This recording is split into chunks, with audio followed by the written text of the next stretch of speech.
No contact works on dismissive avoidance just like it does on any other attachment style. Now, in case you already didn't know, there's two different types of avoidant attachment style in a relationship, and that's a fearful avoidant and also a dismissive avoidant. And whereas fearful avoidants are a little bit more subject to you pulling away, for example, going no contact in order to get them back, okay, you're going to see a more knee-jerk response to them or from them when you start pulling away and doing some of these measures that we do in order to reattract our partner.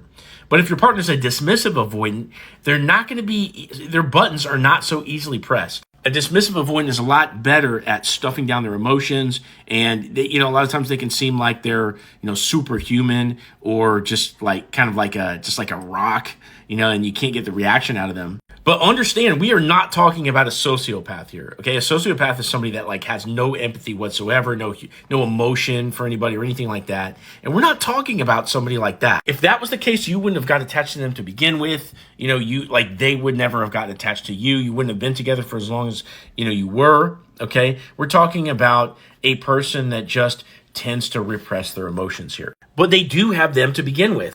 Think about this: a dismissive avoidant is still an attachment style. So that being the case, the dismissive avoidant being this person that is well practiced at stuffing their emotions down and just kind of like getting through an experience, okay? And this person really does have emotion for you and a connection for you and all these things, okay? You're just gonna have to go a little bit longer in no contact in order to have an effect on them. And one of the things that makes it really, really difficult to finally hear back from a dismissive avoidant is, especially if you're anxious, which is that their pain tolerance is going to be very, very high, especially if they're the ones that broke up with you, right? And then your pain tolerance is going to be low because you got surprised by the breakup, especially if they're a dismissive avoidant and you're an anxious, okay, or even a secure.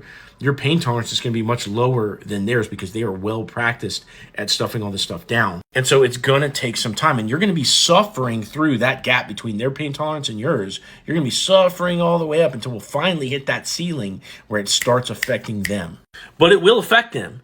But what you need to do right now in no contact is turn yourself into an emotional Jedi, right? Like Jedis have to get on top of their emotional discipline like a Zen monk, right? A Zen Buddhist monk. Got to master the feelings in here so that way you can power through this period of no contact and eventually hear back from your ex.